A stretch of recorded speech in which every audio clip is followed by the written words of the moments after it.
Good evening. Urmila Devi PG college से मैं Rajneesh Pandey. BA third year के स्टूडेंट्स को इकोनॉमिक्स सेकंड पेपर जिसका नाम डेवलपमेंट एंड एनवायरमेंटल इकोनॉमिक्स के अंतर्गत आज मैं एक नए टॉपिक के साथ उपस्थित हूँ और आज का जो हमारा टॉपिक है वह है जनसंख्या वृद्धि एवं पर्यावरण, जिसको इंग्लिश में हम बोलते हैं पॉपुलेशन ग्रोथ एंड एनवायरनमेंट। अर्थात आज हम लोग जो है जनसंख्या की वृद्धि से पर्यावरण पर क्या प्रभाव पड़ता है, जनसंख्या वृद्धि और पर्यावरण में क्या संबंध है, जनसंख्या वृद्धि होती है यदि तो पर्यावरण पर क्या प्रभाव पड़ता है, इसी के बारे में आज हम लोग अध्ययन करेंगे।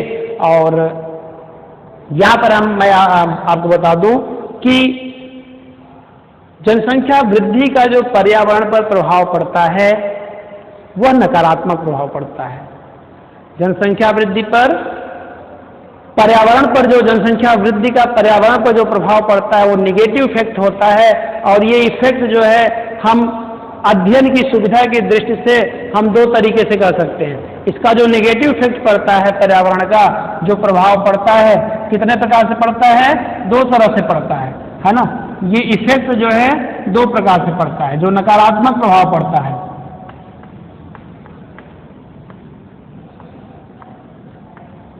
पहली बात तो आप ध्यान लीजिए कि जनसंख्या वृद्धि का जो प्रभाव पड़ता है वो नकारात्मक पड़ता है, निगेटिव पड़ता है। और जो नकारात्मक प्रभाव पड़ता है ये दो तरह से पड़ता है ना। एक तो क्या होता है, जो संसाधन होते हैं उसका ह्रास होता है, संसाधनों का ह्रास होता है, संसाधनों का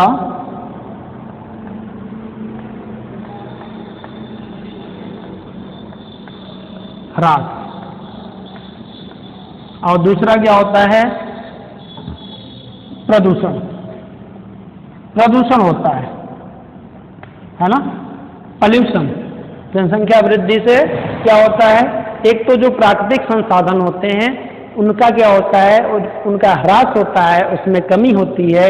और दूसरी बात क्या होता है कि जनसंख्या वृद्धि से पॉल्यूशन उत्पन्न होता है, विभिन्न प्रकार के जो प्रदूषण होते हैं वह जो है उत्पन्न होते हैं जनसंख्या वृद्धि के कारण। ठीक है, तो आइए जो है हम बात करते हैं संसाधनों का ह्रास किस तरह से होता है। सबसे पहले देख लीजिए आप कि जो पर्यावरण है, पर्यावरण क्या है, पर्यावरण जो है दो शब्दों से मिलकर बना हुआ है हिंदी के, परिधन आवरण, है ना। परिधन आवरण मतलब चारों तरफ से, पर्यावरण मतलब क्या हुआ, परिधन आवरण अर्थात चारों तरफ से घिरा हुआ, है ना। हम जो है जहां पर हैं हमारे चारों तरफ जो भी दिख रहा है आपको, ये सब जो है किस में आता है, पर्यावरण में आता है। जो भी जीव जंतु दिख रहे हैं, जो भी पौधे वनस्पति दिख रहे हैं, है ना, आपकी मिट्टी दिख रही है, आपका जो भी चीजें दिख रही हैं, आपको जितनी भी चीजें घेरी हुई हैं, ये सब जो है किस में आता है, ये इन सबको हम क्या कहते हैं, पर्यावरण कहते हैं। जो कि पर्यावरण से हम लोग जो है क्या है, चारों तरफ से जो है पर्यावरण से घिरे हुए हैं। तो इसलिए पर्यावरण का अच्छा होना, पर्यावरण का अनुकूल होना ये बहुत जरूरी है। भाई जिससे हम घिरे हुए हैं, जो हमारे चारों तरफ है, वो क्या होना चाहिए, अच्छा होना चाहिए ना। जब वो अच्छा रहेगा तभी हम अच्छे रहेंगे। हम स्वस्थ कब रहेंगे, जब पर्यावरण सही रहेगा, पर्यावरण हमारे अनुकूल रहेगा तभी हम स्वस्थ रहेंगे। और पर्यावरण जब दूषित हो जाएगा, खराब हो जाएगा, उसमें असंतुलन उत्पन्न हो जाएगा, तो उसका इफेक्ट किसके ऊपर पड़ेगा, हमारे ऊपर ही पड़ेगा ना, क्योंकि हम ही तो हैं। पर्यावरण चारों तरफ घिरे हुए हैं तो पर्यावरण क्या होना चाहिए, साफ सुथरा, सही होना चाहिए, अनुकूल होना चाहिए। तो इसीलिए जो है हम कहते हैं कि हमारे ऊपर जो है पर्यावरण का क्या पड़ता है, इफेक्ट पड़ता रहता है ना। तो इसलिए जो है पर्यावरण क्या होना चाहिए, सही हो। तो कहने का मतलब क्या है, लेकिन हम लोग जो भी वस्तुएं, जिन भी वस्तुओं का उपभोग करते हैं, है ना, वे सब क्या होते हैं, वे सब जो है संसाधनों से ही बने हुए होते हैं। हम यहाँ पे प्राकृतिक संसाधनों की बात कर रहे हैं, नेचुरल रिसोर्सेज की बात कर रहे हैं, है ना। हम संसाधनों का उपयोग करके ही जो है क्या करते हैं, वस्तुओं सेवाओं का जो है क्या करते हैं, उत्पादन करते हैं और उसका हम क्या करते हैं, उपभोग करते हैं। तो अधिक से अधिक हम क्या करते हैं, संसाधनों का क्या करते हैं, विदोहन करते हैं।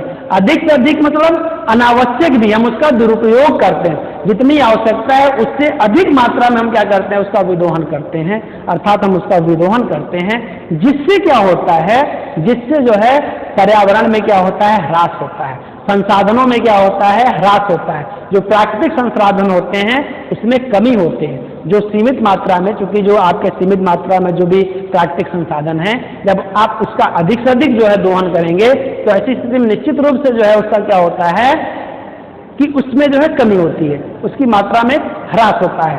तो इसी को हम कहते हैं संसाधनों का ह्रास। तो आइए हम देखते हैं कि जनसंख्या वृद्धि जो है इसका नकारात्मक प्रभाव से जो संसाधनों का ह्रास होता है, कमी होती है, किस प्रकार से होती है, इसको हम कुछ बिंदुओं के द्वारा समझने का प्रयास करते हैं। ठीक है, जिसमें पहला बिंदु हम ले सकते हैं भूमि का ह्रास। पहला लें भूमि का ह्रास। भूमि का ह्रास, ठीक है।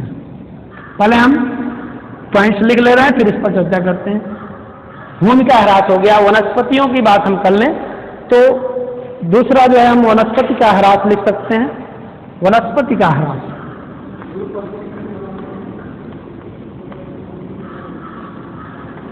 वनस्पति का ह्रास।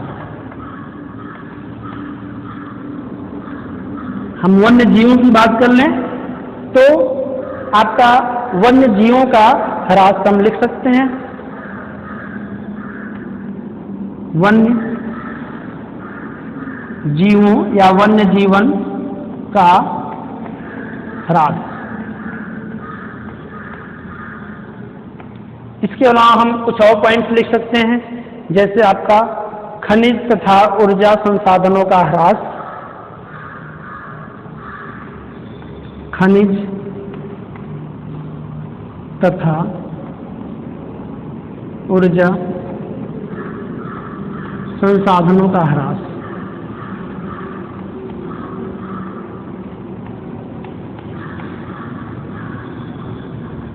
संसाधनों का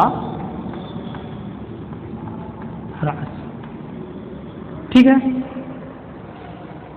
और हम बात करें इसमें एक पॉइंट और हम यहाँ पे लिख सकते हैं, जल संसाधनों का ह्रास। जल संसाधनों का ह्रास,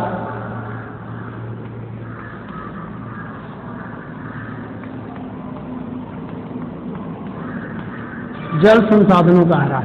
तो यहाँ पर हमने कुछ बिंदु लिखे हैं जिसके द्वारा हम समझने का प्रयास करेंगे कि किस प्रकार से जो है संसाधनों का ह्रास होता है जनसंख्या वृद्धि से, ठीक है। तो आइए हम बात करते हैं कि अल्प विकसित देशों में या विकासशील देशों में या भारत जैसे देशों में जनसंख्या में जो तीव्र गति से वृद्धि हो रही है उसका परिणाम क्या है, उसका प्रभाव क्या है पर्यावरण पर। तो हम देखते हैं कि पहला जो है देख रहे हैं यहाँ पे संसाधनों के ह्रास के रूप में, पहला हमने यहाँ पे देखा कि भूमि का ह्रास। भूमि का क्या होता है, ह्रास होता है। भूमि के ह्रास का मतलब क्या है, भूमि के ह्रास का मतलब ये है कि जो भूमि का जो ऊपरी परत होता है, भूमि का जो ऊपरी परत होता है उसका क्या होता है, उसका ह्रास होता है ना। भूमि के ऊपरी परत का क्या होता है, ह्रास होता है। और ये ह्रास कैसे होता है, ये होता है तमाम कारणों से, जैसे वनों की कटाई हो गई, वनों की कटाई,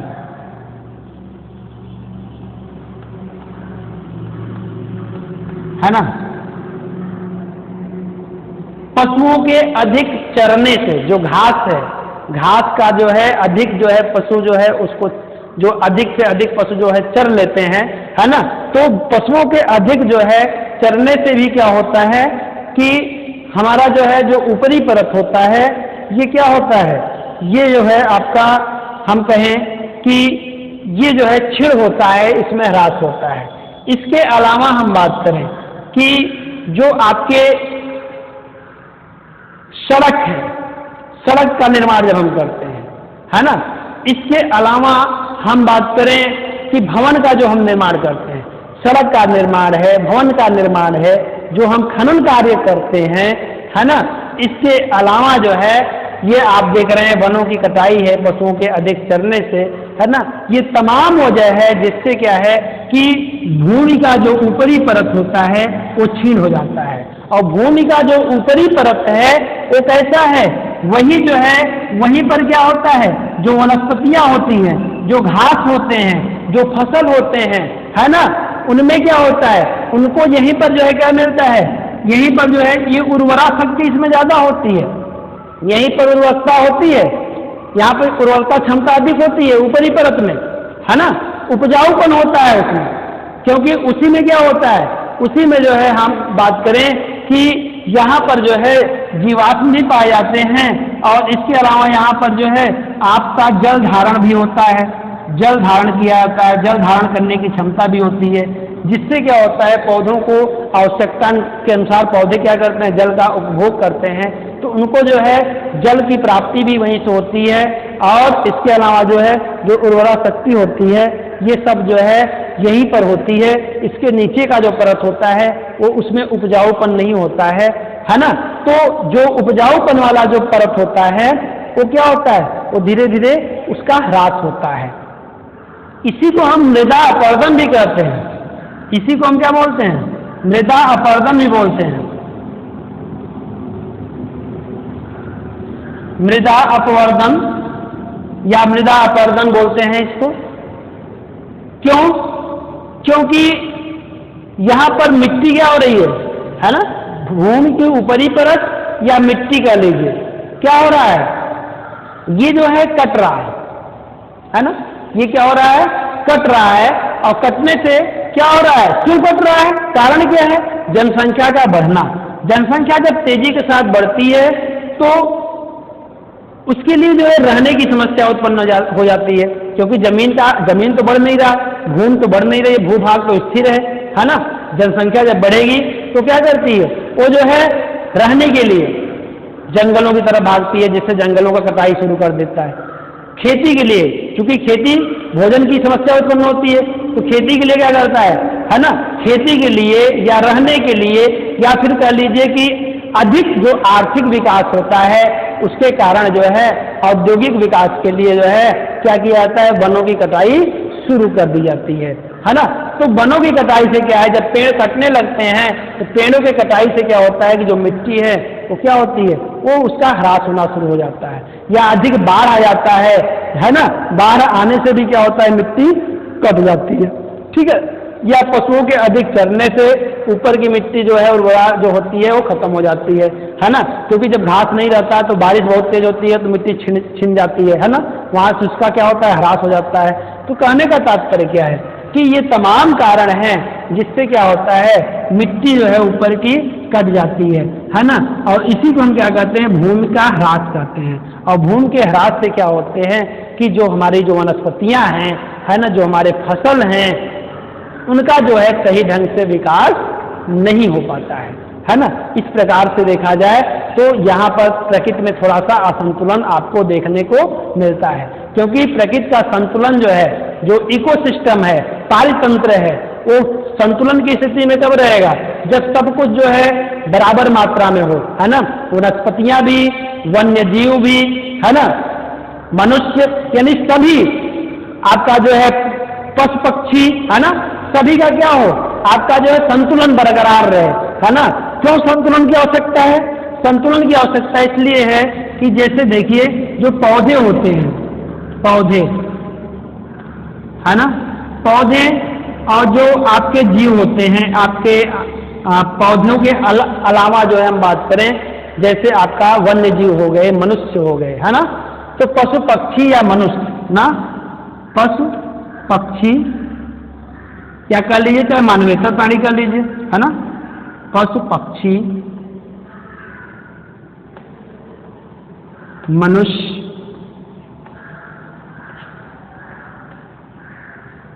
पक्षी हो गए, जो स्तनधारी हो गए, ये सभी जो है इन सब का क्या होता है, एक दूसरे पे डिपेंडेंसी होती है, एक दूसरे पे क्या होता है, डिपेंडेंसी होती है ना। डिपेंडेंसी एक प्रकार से तो समझ लीजिए जीवन के लिए, है ना।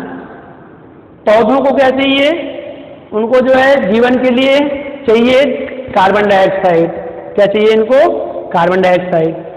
ये उनको कहाँ से मिलता है? ये मिलता है यहाँ से, पशुओं से, पंछियों से, मनुष्य से, क्योंकि हम लोग जो श्वास छोड़ते हैं वो क्या होता है? वो कार्बन डाइऑक्साइड होता है, जिसको ग्रहण कौन करता है? ये पौधे कर लेते हैं। और पौधे जो है क्या करते हैं? ऑक्सीजन छोड़ते हैं। ऑक्सीजन छोड़ते हैं तो ऑक्सीजन की आवश्यकता किसको होती है? इन सबको होती है, पशु पक्षी हो, मनुष्य हो, इन सबको जो है क्या होता है? ऑक्सीजन की आवश्यकता होती है। और ऑक्सीजन की आवश्यकता की पूर्ति कौन करता है? ये पौधे करते हैं। इस प्रकार से जीने के लिए हमको क्या चाहिए? ऑक्सीजन चाहिए। इनको जीने के लिए क्या चाहिए? कार्बन डाइऑक्साइड चाहिए। तो इस प्रकार से इनका जीवन इन पे डिपेंड है, इनका जीवन इन पे डिपेंड है ना? तो ऐसी स्थिति में क्या होना चाहिए कि हमारा जो है पर्यावरण संतुलित हो, हमारा जो पारितंत्र है, इकोसिस्टम, वह संतुलित होना चाहिए। अर्थात जो है कि इनके जो भी इनका स्तर है, जो भी इनकी संख्या है, जो भी इनकी प्रजातियां हैं, वो क्या होनी चाहिए? सुरक्षित होनी चाहिए, सबका विकास होना चाहिए, ताकि इनमें क्या हो? संतुलन बना रहे। तभी जो है हमारा जो है ये पारितंत्र में संतुलन की स्थिति आपको देखने को मिलेगी और पर्यावरण हमारा क्या होगा? सुरक्षित होगा, है ना? तो इस तरीके से जो है हमें किसी को क्षति नहीं पहुंचानी चाहिए। लेकिन मनुष्य जो है जनसंख्या वृद्धि, विकास, अत्यधिक विकास कह लीजिए, है ना, इसमें जो है इतना पागल हो चुका है कि उसको जो है पर्यावरण के बारे में कुछ भी दिखाई नहीं दे रहा है। वो क्या कर रहा है? गलत कर रहा है, सही कर रहा है, उसको कुछ भी अनुभूति नहीं है। यानी पर्यावरण के उसके जो है संरक्षण पर जो है उसका ध्यान नहीं जा रहा है। जा भी रहा है तो केवल जो है सैद्धांतिक ही है, व्यवहारिक नहीं हो पा रही है ना? लोगों में जागरूकता नहीं हो रहा है पर्यावरण के प्रति, है ना? जिससे क्या हो रहा है कि इस तरीके से भूमि का क्या हो रहा है? ह्रास हो रहा है, या मृदा का, मिट्टी का जो है, जो उपजाऊ मिट्टी है उसका ह्रास हो रहा है। ठीक है, यहाँ पर दूसरा देखिए लिखा हुआ है वनस्पति का हाल। वनस्पति जो होता है, जो भी वनस्पतियां होती हैं उनका ह्रास कैसे होता है? ये जब आप वनों की कटाई करेंगे, जनसंख्या बढ़ेगी। मैंने अभी आपको बताया कि जनसंख्या बढ़ने से क्या होता है कि आवास के लिए या फिर खेती के लिए या फिर औद्योगिक विकास के लिए क्या किया जाता है? वनों की कटाई की जाती है भारी मात्रा में। जब भारी मात्रा में आप वनों की कटाई करते हैं तो उसमें क्या होता है कि तमाम तरह की जो वनस्पतियां हैं, है ना, उनका जो है उनका अस्तित्व ही क्या हो जाता है? समाप्त हो जाता है ना? तमाम तरह की अच्छी जो बढ़िया औषधियाँ होती हैं या जो भी औषधियाँ होती हैं, ये क्या होती हैं? इनका जो प्राकृतिक आवास होता है वो नष्ट हो जाता है ना? क्योंकि वो जंगलों में वनस्पतियाँ जो है क्या होती हैं? उनका विकास होता है, जंगल नष्ट कर दिए जाते हैं, जिससे जो है वनस्पतियों का जो है क्या होता है? इनका जो प्राकृतिक आवास होता है वो नष्ट हो जाता है, जिसमें क्या होता है? इनमें जो है वनस्पतियों में भी क्या होता है? ह्रास होता है। वनस्पतियों में भी क्या होता है? ह्रास होता है, क्योंकि यहाँ पर वही स्थिति होती है कि पारितंत्र में क्या होता है? वो संतुलन जो है उसका बिगड़ जाता है, अर्थात असंतुलन की स्थिति उत्पन्न हो जाती है वनों की कटाई करने से। ठीक है, तो ये जो है वनस्पतियों की हानि होती है। ये जो है मैंने आपको बताया जनसंख्या बढ़ने से, वनों की कटाई करने से। ठीक है, नेक्स्ट है वन्य जीवों का ह्रास या वन्य जीवन का ह्रास। ये भी आप समझ ही रहे हैं, है ना, कि जनसंख्या बढ़ने से क्या हुआ कि जनसंख्या जो है फिर वही बात है कि जंगलों की, वनों की क्या हुई? भारी मात्रा में कटाई हुई। जब जंगलों की, वनों की जब भारी मात्रा में कटाई शुरू हो गई तो ऐसी स्थिति में क्या हुआ कि जो वन्य जीव हैं, वनस्पतियों के साथ साथ जो वन्य जीव हैं, है ना, जो जंगलों में रहने वाले जीव हैं, है ना, उनका भी आवास क्या है? उनका भी प्राकृतिक आवास क्या था? वो जंगल ही था, जंगलों में ही रहते थे, जंगलों में ही उनका विकास होता था। लेकिन जंगलों के कटने से उनका प्राकृतिक आवास क्या हो गया? क्षीण हो गया। जिससे मैं आपको बताऊं कि तमाम जो है यहाँ पर हम आपको बताएं कि अधिकांश जो है लगभग हजारों की संख्या में ऐसे वन्य जीव हैं, ऐसी प्रजातियां हैं जो कि इसमें विलुप्त होने के कगार पर है, विलुप्त होने के कगार पर हैं। तमाम जो है वन्य जीव, तमाम प्रजातियां जो है विलुप्त होने के कगार पे हैं। उसका जिम्मेदार कौन है? उसका जिम्मेदार मनुष्य है। और मनुष्य में मैं बात करूं तो ये जो बढ़ती हुई जनसंख्या ना, जो बढ़ती हुई जनसंख्या है यही इसका जिम्मेदार है, जिससे अधिकांश जो है मैं आपको बताया कि हजारों की संख्या में जो है जो वन्य जीव हैं, इनकी जो प्रजातियां हैं वो विलुप्त होने के कगार पे हैं।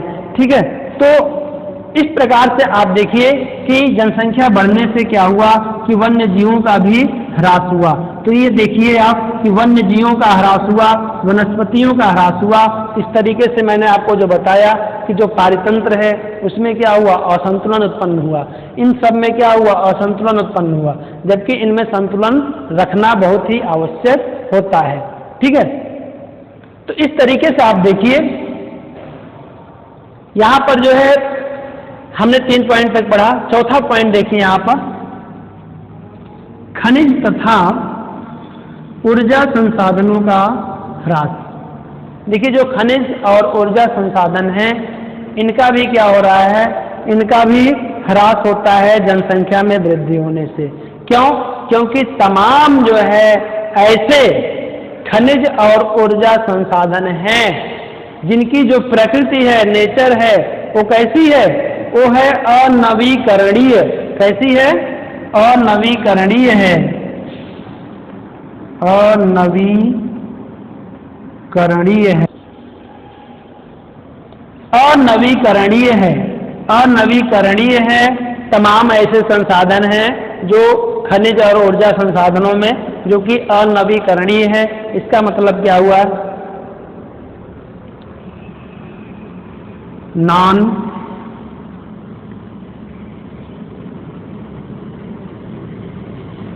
रिन्यूएबल होते हैं।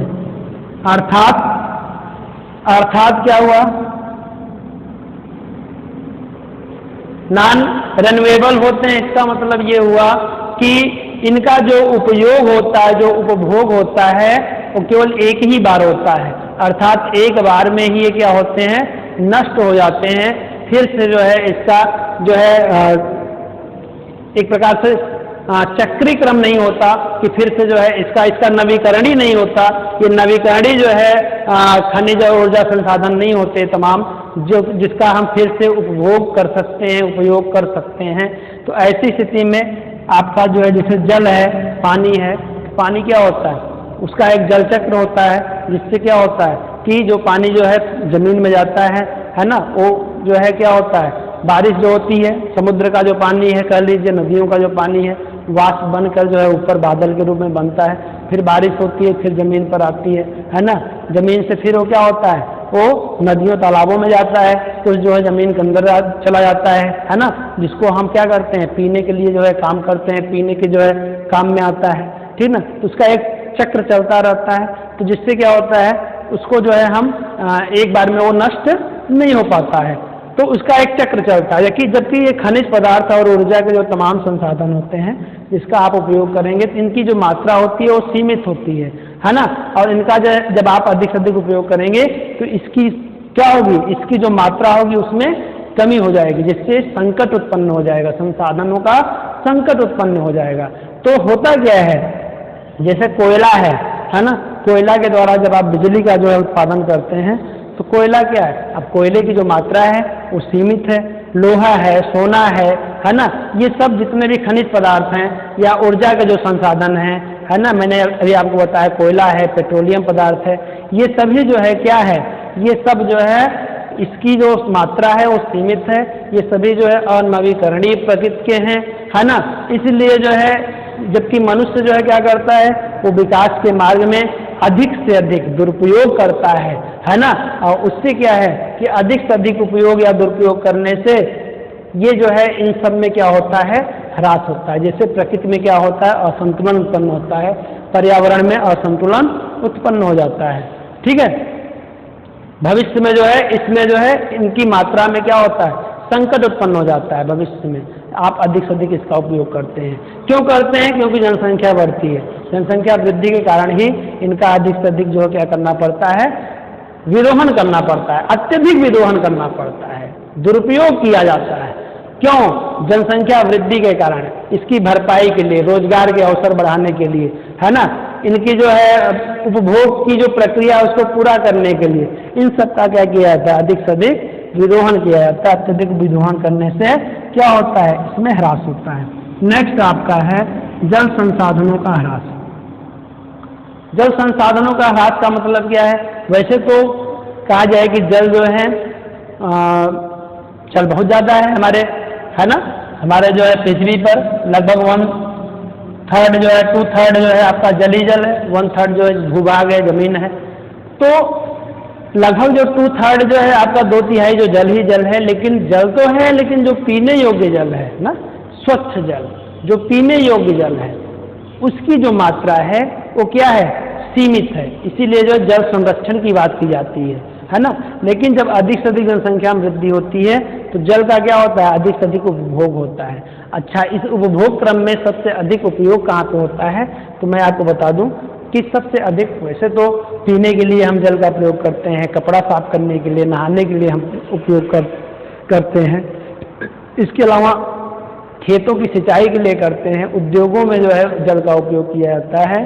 तो तमाम जगह जल का उपयोग करते हैं, लेकिन सबसे ज़्यादा जो जल का उपयोग किया जाता है वो जो है आपका कृषि क्षेत्र में किया जाता है ना। कृषि क्षेत्र में अधिक से अधिक मात्रा में जो है क्या होता है, जल का उपयोग किया जाता है। और लगभग मैं आपको बता दूं, लगभग 90% के ऊपर, लगभग 96% जो है जल का उपभोग जो है कृषि क्षेत्र में ही किया जाता है। और दूसरी बात मैं बता दूं कि चूंकि जो सिंचाई का जो सुविधा है वो हमारे यहाँ नलकूपों का ज़्यादा हम प्रयोग करते हैं। नलकूपों का अधिक प्रयोग करने से क्या होता है, पंपिंग सेट का अधिक प्रयोग करने से, समरसेबल का अधिक प्रयोग करने से, है ना, इससे क्या होता है कि जो पीने योग्य जो पानी का जो सतह है, स्तर है, वो क्या होता है, बहुत नीचे चला जाता है।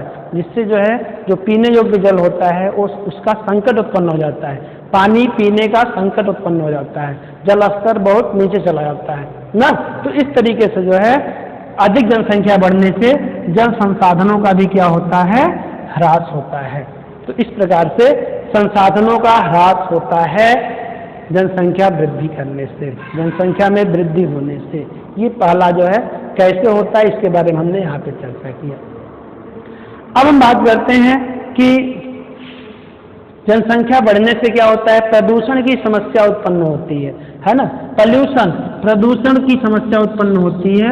और ये जो प्रदूषण है ये कई तरह से हो सकता है ना, कई प्रकार से जो है प्रदूषण की समस्या उत्पन्न हो सकती है। यहाँ पर हम कुछ प्रमुख जो है प्रकार के बारे में चर्चा कर लेते हैं। जैसे आपका है वायु प्रदूषण है ना, वायु प्रदूषण है।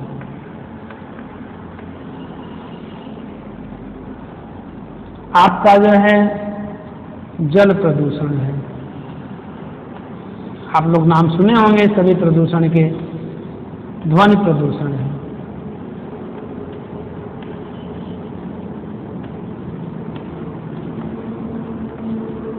और भी प्रदूषण होते हैं, मृदा प्रदूषण है ना। ये सारे क्या होते हैं, प्रदूषण होते हैं। यानी इन क्षेत्रों में वायु में प्रदूषण, जल में प्रदूषण, ध्वनि में प्रदूषण, है ना। ये सारे प्रदूषण जो होते हैं ये क्यों उत्पन्न होते हैं, ये समस्याएं क्यों उत्पन्न होती हैं, ये जनसंख्या में वृद्धि के कारण ही होती हैं। जनसंख्या बढ़ने से क्या होता है, जिससे वायु प्रदूषण क्या है, वायु प्रदूषण जो कि आपका जीवाश्म ईंधन से जो निकलने वाले धुआं होती है, इसके अलावा जो फैक्ट्री होते हैं, है ना, वहाँ से जो धुआं निकलता है, कल कारखाने जो होते हैं। इसके अलावा हम बात करें जो यातायात में हम बात कर लें, जो सड़कों पे जो गाड़ियाँ चलती हैं, मोटर कार है ना, इनसे जो है निकलने वाले जो धुआं होते हैं। जो ट्रेन चलती हैं, हालांकि इलेक्ट्रिक ट्रेनों की व्यवस्था की गई है, लेकिन फिर भी जो कोयले से चलने वाली ट्रेनें हैं उससे निकलने वाले जो धुआं है ना, तो ये तमाम, है ना, इन वाहनों से, यातायात के या अन्य जो आपके जो है स्रोत हैं, इनसे जो धुआं निकलता है वो क्या होता है, वह जाके जो है हमारे हवा में, वायु में क्या होता है, मिल जाता है। और उसी वायु का हम क्या करते हैं, उपभोग करते हैं, उसमें से हम ऑक्सीजन का उपभोग करते हैं, है ना। लेकिन वायु प्रदूषण से क्या होता है कि वायु प्रदूषण क्या करता है कि वायु को क्या करता है, दूषित कर देता है, प्रदूषित कर देता है। जिससे क्या है कि हमको जो है हमारा स्वास्थ्य खराब हो जाता है ना। तमाम तरह की हमारी जो है बीमारियां हो जाती हैं। जैसे आंख संबंधी बीमारी हो गई, है ना, आपको जो है कैंसर संबंधी बीमारी हो गई, दमा का रोग हो गया, है ना, मतलब श्वास संबंधी बीमारी हो गई। तो तमाम तरह की जो है बीमारियां जो है वायु प्रदूषण के कारण ही उत्पन्न होती हैं। और ये क्यों होती हैं? ये जनसंख्या वृद्धि के कारण। जनसंख्या में वृद्धि होगी तो क्या होगा? यातायात के साधनों में भी वृद्धि होगी। जब यातायात के साधनों में वृद्धि होगी तो ऐसी स्थिति में क्या होगा कि अधिक से अधिक धुआं निकलेगा। अधिक से अधिक जब धुआं निकलेगा तो वायु प्रदूषण भी क्या होगा? बढ़ जाएगा। यानी हम वायु को अधिक से अधिक प्रदूषित करेंगे। जब हम वायु को अधिक से अधिक प्रदूषित करेंगे तो वायु प्रदूषण की समस्या उत्पन्न होगी, जो हमारे स्वास्थ्य के साथ साथ अन्य जो है अन्य हमारे स्वास्थ्य के अलावा जो है मानव के अलावा मानवेतर प्राणियों पर भी जो है इसका क्या पड़ता है? बैड इफेक्ट पड़ता है ना। और इसके कारण ही क्या होता है? अम्लीय वर्षा भी होती है। और अम्लीय वर्षा क्या करती है? जो भवन होते हैं, स्मारक होते हैं, उसके रंग पर जो है उसके रंग पर प्रभाव डालता है, ठीक ना। तो ये जो है आपका वायु प्रदूषण की समस्या उत्पन्न होती है जनसंख्या वृद्धि के कारण। जनसंख्या वृद्धि के कारण ही जल प्रदूषण की भी समस्या उत्पन्न होती है। जल को प्रदूषित करना, चाहे नदी हो, चाहे तालाब हो, चाहे नहरें हो, है ना, इन सभी को जो है प्रदूषित कर देना, अर्थात उसमें गंदगी डालना, है ना। अब गंदगी किसी भी रूप में हो सकता है, जैसे आपका औद्योगिक क्षेत्र से जो अपशिष्ट निकल रहा है वो जो है सीधा कहाँ जा रहा है?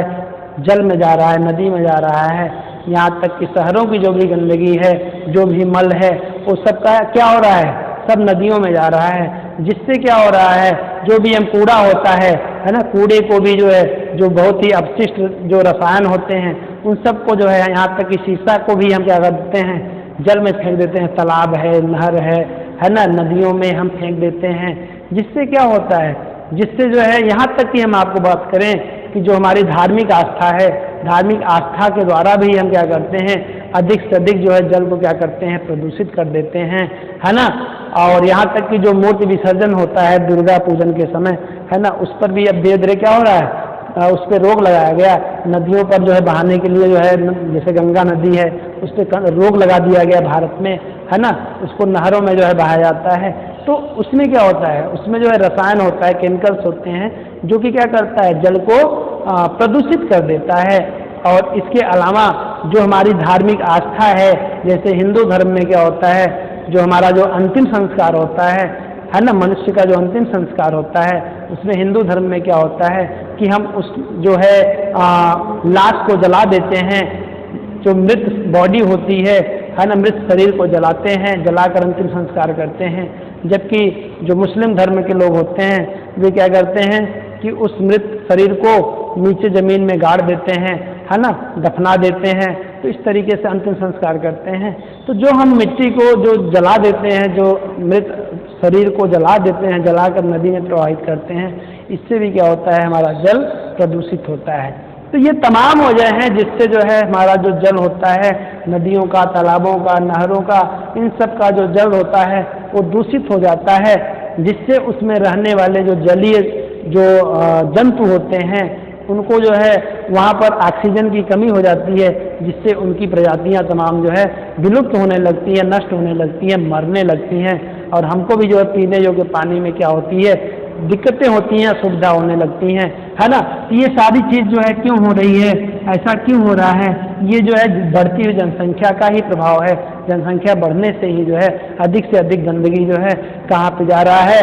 नदियों, तालाबों और नहरों में जा रहा है। ठीक है, बात समझ में आ रही? इसलिए जो है जल प्रदूषण की समस्या उत्पन्न होती है। नेक्स्ट हम बात कर लें यहाँ पे ध्वनि प्रदूषण। ध्वनि प्रदूषण जो है ये क्या होता है? यदि इसकी हम बात करें तो ध्वनि प्रदूषण क्या है? ध्वनि प्रदूषण जो है आप देखिए कि जो साउंड होता है ना, जनसंख्या बढ़ने से, जैसे मैंने आपको बताया कि जो यातायात बढ़ रहा है, यातायात बढ़ने से जो वाहन होते हैं, है ना, उनकी जो ध्वनियाँ आती हैं, उनके वाहनों के चलने पर ध्वनियाँ आती हैं जो हॉर्न बजाते हैं, है ना, लाउड। इसके अलावा जो लाउड स्पीकर बजाया जाता है मंदिरों में, मस्जिदों में, है ना।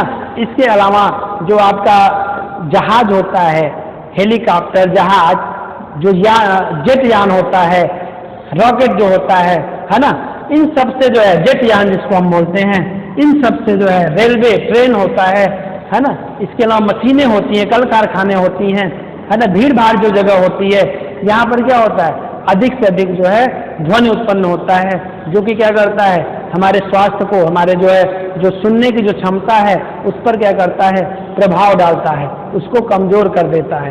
तो इस तरीके से ध्वनि रूपी प्रदूषण जो है उत्पन्न होता है। और ये क्यों उत्पन्न होता है, शोर शराबा क्यों होता है, जनसंख्या बढ़ने के कारण। जनसंख्या कम रहेगी तो शांति रहेगा, शोर नहीं होगा। शोर कहाँ होगा, जब जनसंख्या बढ़ेगी। जनसंख्या बढ़ने से ही क्या होता है, आप देखिए यहाँ पर कि ध्वनि प्रदूषण की समस्या जो है उत्पन्न होती है। ठीक है, तो इस प्रकार जो है आप देखिए कि जनसंख्या जो है वृद्धि होने से किस तरह से पर्यावरण पर इसका नकारात्मक प्रभाव पड़ता है, इसके बारे में हमने यहाँ पर संक्षेप में जो है चर्चा किया, अध्ययन किया। तो आज के क्लास में बस इतना ही। धन्यवाद।